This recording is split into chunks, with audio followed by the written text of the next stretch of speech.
Okay, guys, you're so welcome today. It is Tuesday, the 11th of April.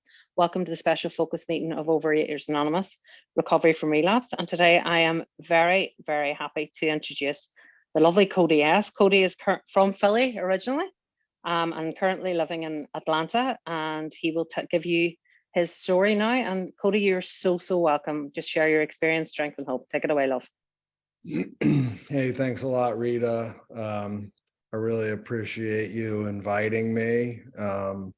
It's an honor and a privilege. Look, I have I wore a shirt with a collar today. That's a big deal. I am a compulsive overeater. I'm a carbohydrate addict. My name is Cody Smith, and I'm abstinent today by the grace and mercy of a loving God. And that's probably the most important thing I'll say today. That's what I need to know, and that's what I need to remember. And I forgot that, and I relapsed, and I think that I'm supposed to talk about relapse a little bit here today. Here's the other thing. Listen, it's not my intention to upset anyone, but I also know that we are an upsettable bunch, so I'm just going to tell my story. And listen, I know we're an upsettable bunch because the first action step we have is about dealing with how upsettable we are, the wrongdoings of others, fancied or real, has the power to kill. So, hey, listen, all I have is my story. My story has a lot of food and a lot of binges and a lot of, vomiting and a lot of diet pills and a lot of,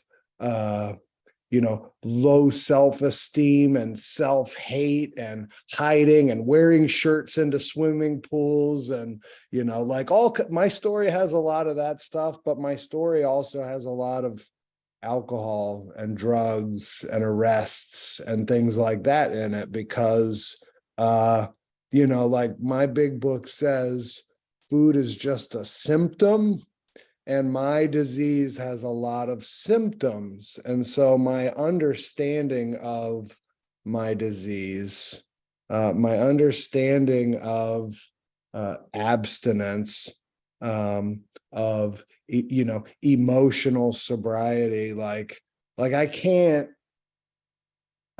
like separate molecules, you know what I mean? Like it all overlaps for me. There's like 144 12-step programs, and you go through and you read the 12 steps, and there's one word that changes. It's like insert symptom here. Powerless over nicotine, powerless over spending, powerless over sex, powerless over video games, powerless over food, powerless over cocaine, like whatever it is. And my life is unmanageable, and there's one solution. Like everything else stays the same, right? So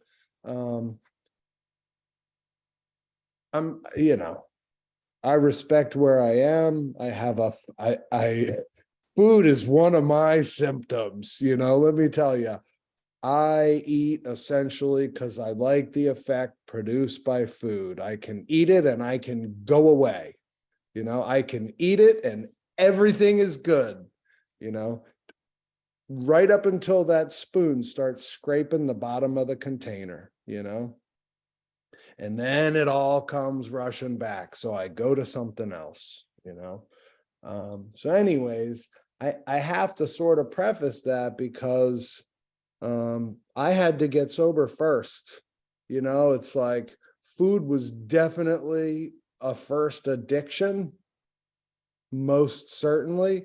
But like if you put on a t-shirt that's like itchy, and then you put on a sweatshirt that's like really tight and uncomfortable, you can't get to the itchy t-shirt without taking off the uncomfortable sweatshirt first, and so that's how the deal was for me. I put on the itchy t-shirt first, but I had to get the sweatshirt off to get to the t-shirt. So it's my story. I understand it more looking backwards.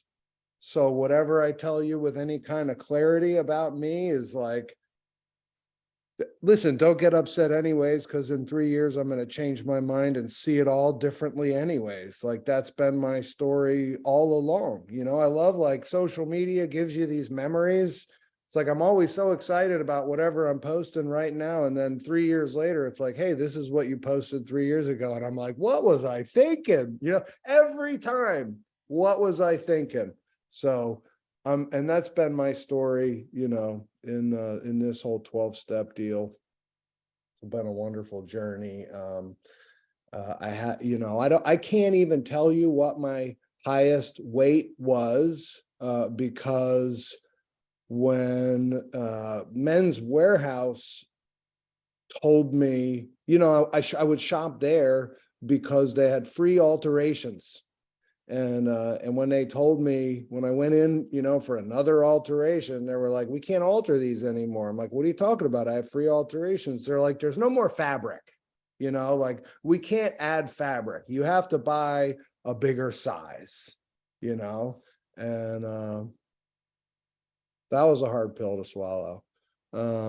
But right around that time, I got on the scale, and I had breached 240 pounds. And, listen, for me, that was, unbearable, and I never got back on the scale again. But I do know that I didn't start losing weight that day. You know what I mean? Like, the pants got tighter after that. So, I estimate, that I was in the 250-pound neighborhood. As a point of reference, I only get on the scale every 2 months now. So I don't know, about 20 days from getting on the scale. And the last time I got on the scale I weighed 182 pounds. So, I'm maintaining roughly 70 pounds of physical recovery. When I was 6 or 7 years old, I remember, like, seeing a picture of myself standing at the swimming hole with my friends. Yeah, I'm 48. We had swimming holes. I don't think kids these days have swimming holes, I mean, maybe they do somewhere, but not around here. Everything's been shut down or concreted over, and kids can't just, like, go play in the woods and find a swimming hole. And I don't know. Anyways, I saw a picture of myself. It was like a profile pic, and, like, all my friends were like these normal sized kids. And I just had this huge belly hanging out over my swim trunks. And that, listen, I guess maybe you call that like a moment of clarity. I don't know, but I was certain, that I was one of these things is not like the other, and anyways, I grew up in a alcoholic, abusive, violent household. And am I allowed to mention foods? All right, cool. And cereal was my best friend. You know what I mean?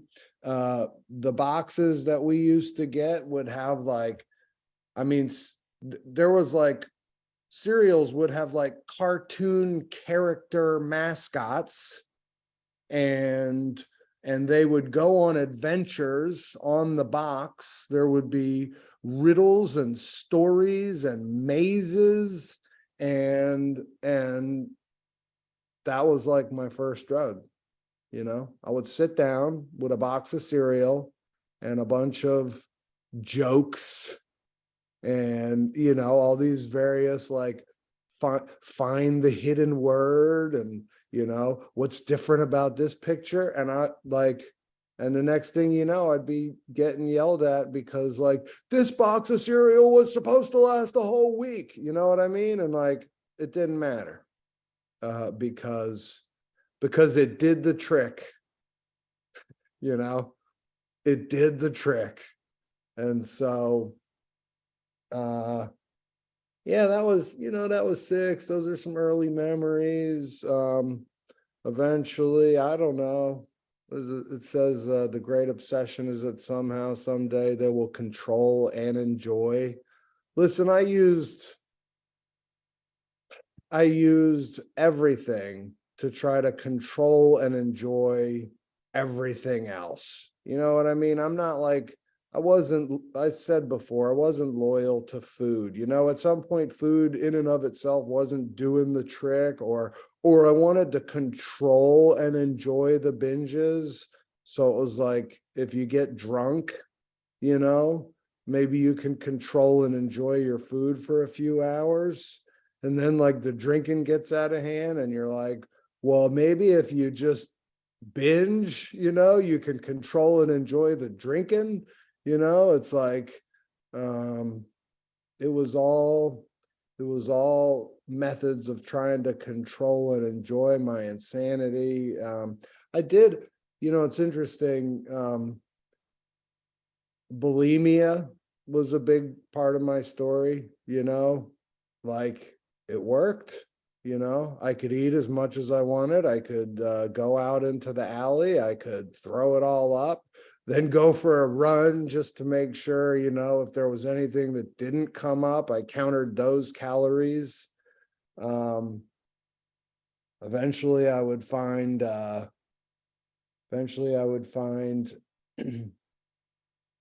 diet pills, which were great because they had speed in them. And then I could drink more, like all these things. Eventually I would be, arrested. And I got diagnosed with, severe anxiety. And then I was given, Xanax. I was prescribed Xanax, from a good physician. And man, you have no idea. Xanax manages hangovers so well. It's like you don't even have to deal.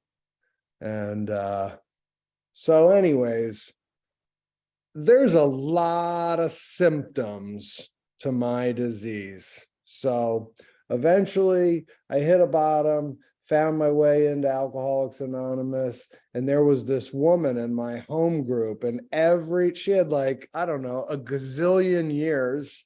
And every time she would share, she would talk about how difficult the first 10 years were for her because she was allergic to grains and sugar and didn't know it. And so she was eating grains and sugar her entire first 10 years, and she was insane. And I used to get so mad at this woman for sharing about this in my AA meeting. What are you doing sharing about? I'm here to quit drinking. I don't want to hear about that crap. I was easily disturbable. She wasn't following my script. And so probably the third or fourth time I took that rant to my sponsor, he was like, that really upsets you a lot. You might want to take a look at that. The jerk. Why couldn't he just agree with me? Yeah, you're right. It's an AA meeting. She shouldn't be talking about that stuff. Some people just don't get it. I like it when people agree with me, but it's never helped. It's never helped. The sponsor I have today is like really, he's like really mean, Cody, why do you do that? I don't know. It's just my personality. Cody, your personality is killing you. You know, like he's very honest with me. And I need that, you know. You're not going to tickle me abstinent, you know. I really like this. How's it go? It says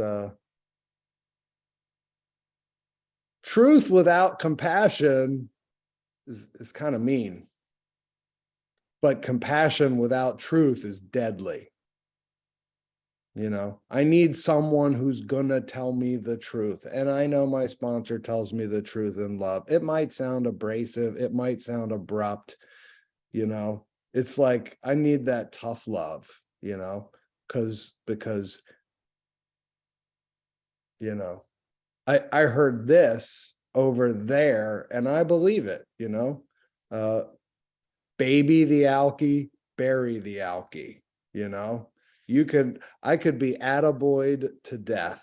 And so these people who tell me, who don't agree with me, who tell me, you know, that bothers you an awful lot. You might want to take a look at that. You know, I ended up doing some inventory around it.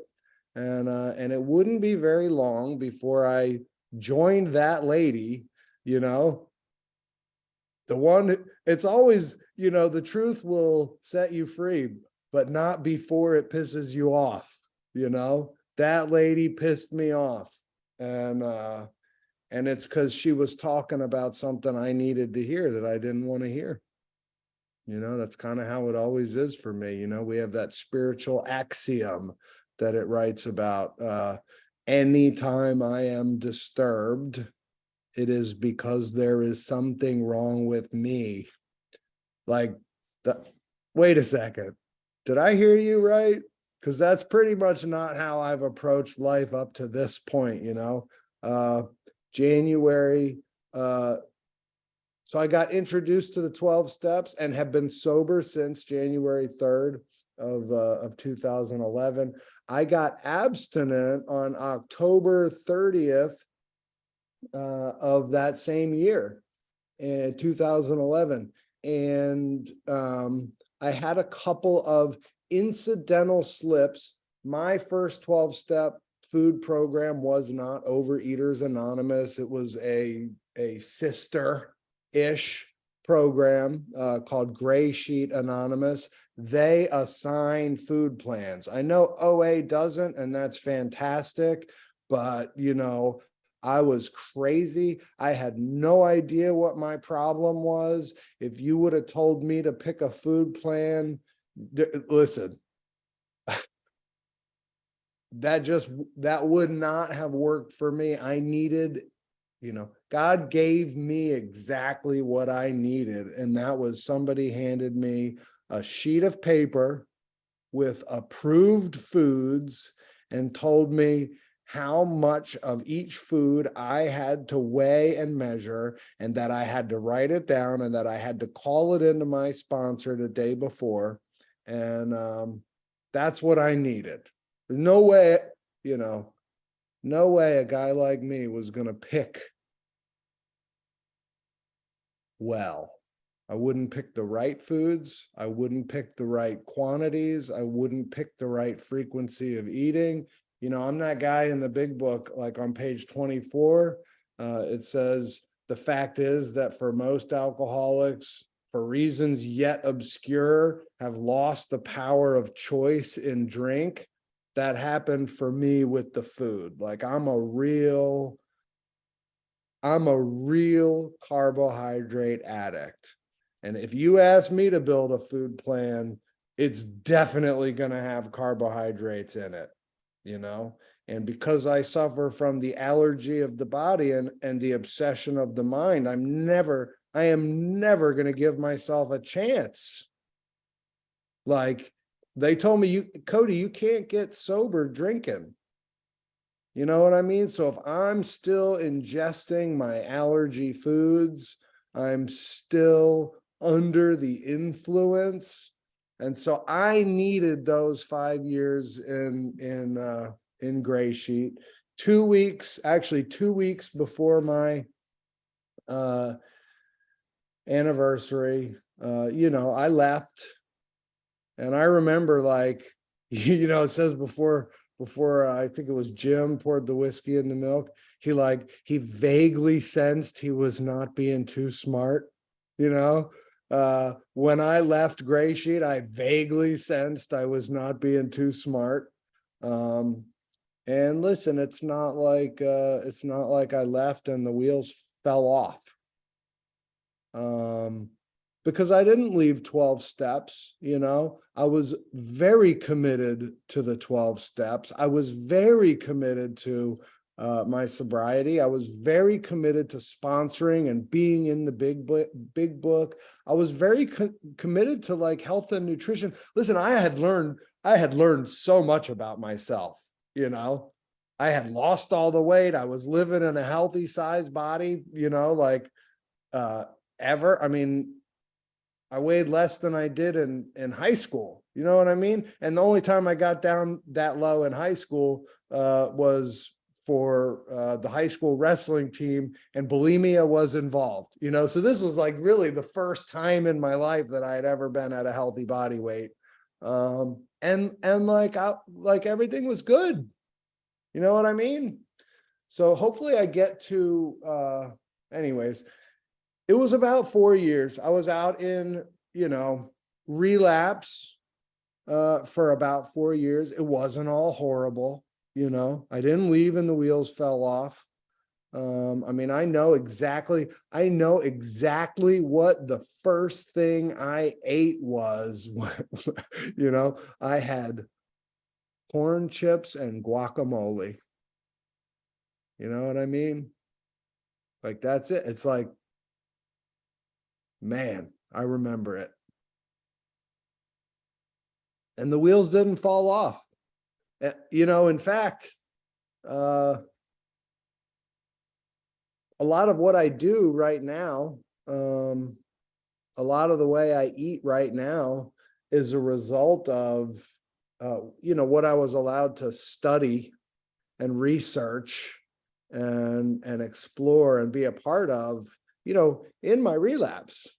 So, today I consider it a tremendous gift. I'm not going to go too much into the food. The big book says, person who says that we find a man unthinking when he says that sobriety is enough. We find a person unthinking when they say that abstinence is enough. Cessation of our drinking is just a beginning. Putting down the food is just a beginning. Listen, what abstinence means, like in the beginning, like, it is so important to get the food. It is so important to get the allergy food, to not be up against the phenomenon of craving and the obsession of the mind. Like I must be separated. And if all you do today is you make it through the day separated from your allergy foods, and you hit the bed abstinent, like, you're a winner. My sponsor says that, and I totally believe that.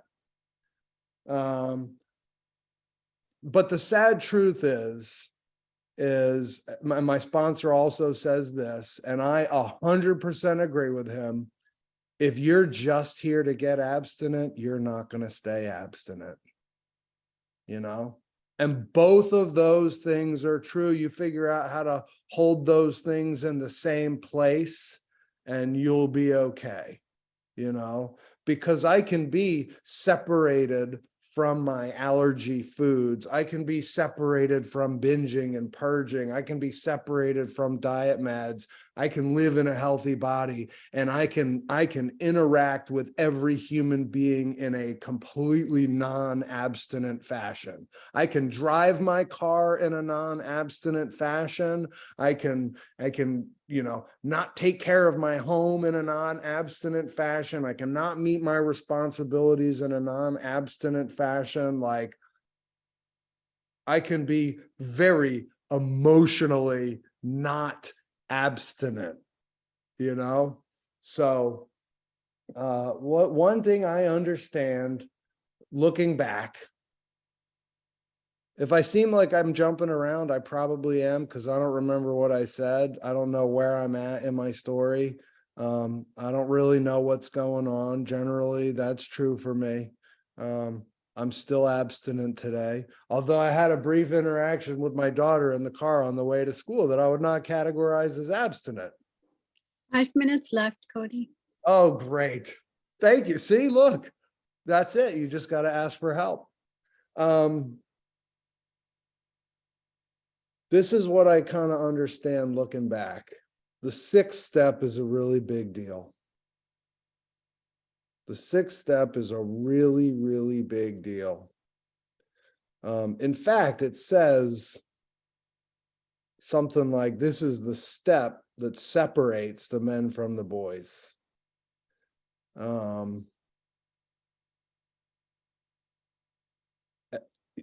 My sponsor said there is a separation, Cody, you know, and I get it, you know, because it defines the separation as those who are willing to settle for a limited, self-determined objective. That's like one group.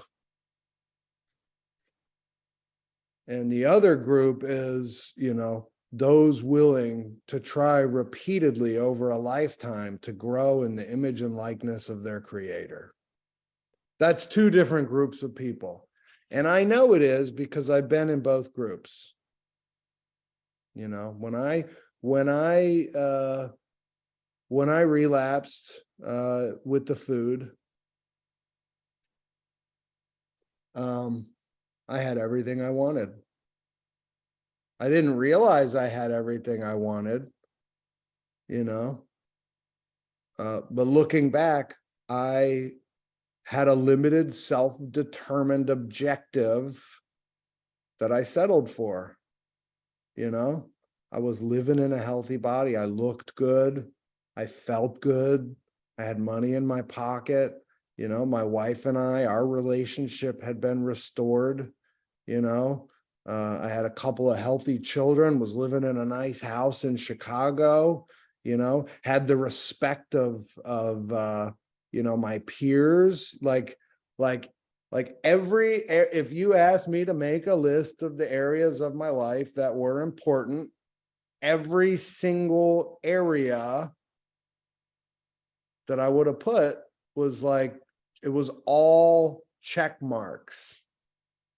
And so I didn't, you know, I didn't need to continue to grow along spiritual lines. I didn't need to continue to grow in the image and likeness of my creator. I didn't have an image and likeness of my creator, you know. I still had this very like fluffy, ethereal, ever changing, like, you know, because they invite you to start anywhere, you know. They're like, we want to bring you to God.